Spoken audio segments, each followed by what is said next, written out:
નમસ્કાર, વીટીવી ન્યૂઝમાં આપનું સ્વાગત છે। સમાચાર સાથે હું છું નેહા। રાજ્યમાં વરસાદને લઈને હવામાન વિભાગે આગાહી વ્યક્ત કરી છે। આગામી 7 દિવસ રાજ્યમાં વરસાદી વાતાવરણ રહેશે। સૌરાષ્ટ્ર અને કચ્છમાં હળવાથી મધ્યમ વરસાદની શક્યતાઓ છે। વાવ, થરાદ, બનાસકાંઠા, પાટણ, મહેસાણામાં વરસાદ પડશે। સાબરકાંઠા, અરવલ્લી, મહીસાગર અને ગાંધીનગરમાં પણ સંભાવનાઓ વ્યક્ત કરાઈ છે। મોરબી, સુરેન્દ્રનગર, રાજકોટ અને બોટાદમાં પણ વરસાદ થઈ શકે છે।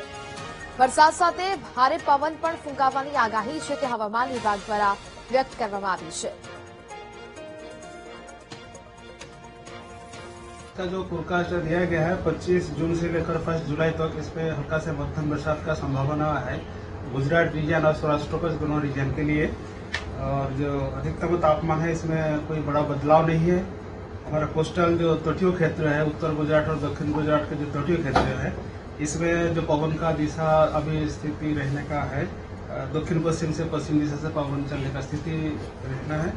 और स्टीप प्रेशर ग्रेडियंट के कारण स्ट्रॉन्ग विंड रहेगा, इसमें स्पीड रहेगा 15 से 20 नॉट, गस्टिंग तो 25 नॉट होने का भी संभावना रहेगा। इसमें आइसोलेटेड रेन और थंडरस्टॉर्म का भी संभावना है।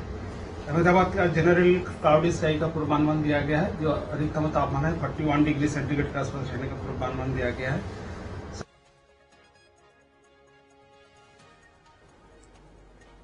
તો ચોમાસા એન્ટ્રી લઈ લીધી છે ને હવે અનેક જિલ્લાઓમાં વરસાદની આગાહી હવામાન વિભાગ દ્વારા વ્યક્ત કરવામાં આવી છે। એટલે કે લગભગ હવે તમામ જિલ્લામાં વરસાદી વાતાવરણ છે તે જોવા મળવાનું છે। વિન્ડમના માધ્યમથી સમજવાનો પ્રયત્ન કરીશું કે કયા જિલ્લામાં ભારેથી અતિભારે વરસાદની સંભાવનાઓ છે। તો સૌથી પહેલા અહીંયા જે પ્રકારે દ્રશ્યોમાં જોવા મળી રહ્યું છે કે અહીંયા દક્ષિણ ગુજરાતના જે ભાગો છે ત્યાં ભારેથી અતિભારે વરસાદ થવાની સંભાવનાઓ છે તે દર્શાવવામાં આવી રહી છે। એટલે કે અહીંયા દક્ષિણ ગુજરાતમાં આ બાજુ સુરત છે, નવસારી છે, આ બાજુ વલસાડ છે, ત્યાં ભારે વરસાદ થઈ શકે। ભરૂચ ખાતે પણ વરસાદી માહોલ છે તે સર્જાઈ શકે તેવી હવામાન વિભાગ દ્વારા આગાહી વ્યક્ત કરવામાં આવી છે। મોટાભાગના જિલ્લાઓમાં ભારે પવન પણ ફૂંકાવાની શક્યતાઓ છે તે જોવા મળી રહી છે।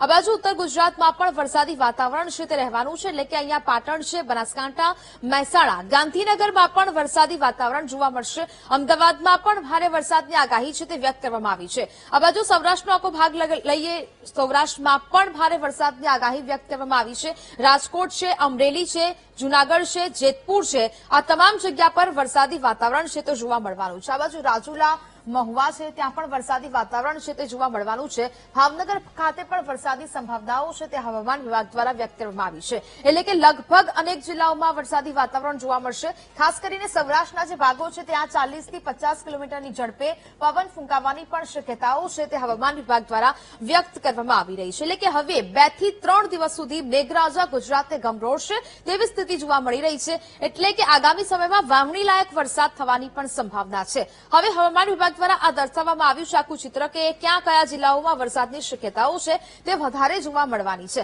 હવે અહીંયા જોઈ લે કે આખો આ દક્ષિણ ગુજરાતનો પટ્ટો છે ત્યાં વરસાદી વાતાવરણ જોવા મળશે। સૌરાષ્ટ્રનો આખો ભાગ છે ત્યાં પણ વરસાદી વાતાવરણ જોવા મળશે। સૌથી પહેલા અહીંયા વાત કરીએ દક્ષિણ ગુજરાતની કે જ્યાં ભરૂચમાં અતિ ભારે વરસાદ, સુરતમાં ભારે વરસાદ, નવસારી, દમણ અને વલસાડમાં ભારે વરસાદ છે તે થઈ શકે છે। આ બાજુ નર્મદા અને છોટાઉદેપુરમાં પણ ભારે વરસાદી સંભાવનાઓ વ્યક્ત કરાઈ છે। ડાંગમાં પણ ભારે વરસાદ થઈ શકે છે। સાથે સાથે અહીંયા ભારે પવન ફૂંકાવાની પણ સૌરાષ્ટ્ર બાજુ શક્યતાઓ છે। મોરબી, સુરેન્દ્રનગર, રાજકોટ, બોટાદ, અમરેલી, ભાવનગર, જૂનાગઢ અને ગીર સોમનાથમાં ભારેથી અતિભારે વરસાદ છે તે થઈ શકે છે। આ બાજુ આખો કચ્છનો ભાગ અને આખો દરિયા કિનારાનો જે પટ્ટો છે ત્યાં પણ વરસાદી સંભાવનાઓ છે તે વ્યક્ત કરવામાં આવી છે। આ બાજુ ઉત્તર ગુજરાતનો જે ભાગ છે ત્યાં પણ આ વરસાદી વાતાવરણ છે તે જોવા મળી શકે। ઉત્તર ગુજરાતમાં પાટણ છે, મહેસાણા છે, વાવ, થરાદ, બનાસકાંઠા, સાબરકાંઠા આ તમામ જગ્યાએ વરસાદ જોવા મળી શકે।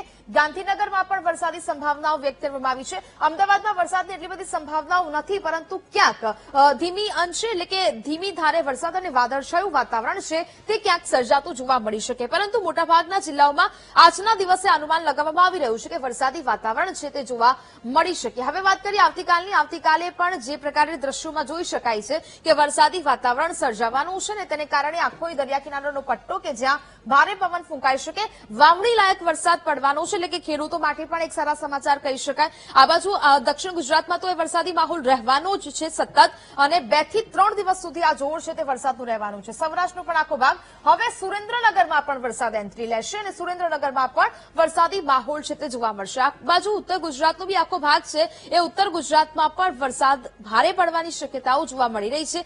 વાવથરાદ અને બનાસકાંઠામાં પણ ભારે વરસાદની શક્યતાઓ છે.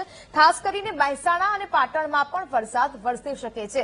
આ બાજુ સાબરકાંઠા, અરવલ્લી અને મહીસાગરમાં પણ મહીસાગરના અમુક પટ્ટાઓમાં આ વરસાદી માહોલ છે તે જોવા મળશે. દક્ષિણ ગુજરાતમાં તો છોટાઉદેપુર અને નર્મદામાં વરસાદ પડી રહ્યો છે અને હજી પણ આગામી સમયમાં પણ ધોધમાર વરસાદની આ શક્યતાઓ છે તે વ્યક્ત કરવામાં આવી છે. સુરતને પણ ગમરોડી શકે છે મેઘરાજા. આ બાજુ નવસારી, વલસાડ અને ભરૂચમાં પણ વરસાદી સંભાવનાઓ વ્યક્ત કરવામાં આવી છે. એટલે કે દક્ષિણ ગુજરાતનો આખો પટ્ટો લઈ લો અને આ બાજુ ઉત્તર ગુજરાત અને આ બાજુ સૌરાષ્ટ્રનો ભાગ કે જ્યાં વરસાદી સંભાવનાઓ વ્યક્ત કરવામાં આવી છે. એટલે કે સૌરાષ્ટ્ર બાજુ 40 થી 50 કિલોમીટરની ઝડપે પણ આ વરસાદી વાતાવરણ અને પવન છે તે ફૂંકાઈ શકે છે અને ભારે પવન ફૂંકાઈ શકે તેવી પણ હવામાન વિભાગે શક્યતાઓ વ્યક્ત કરી છે.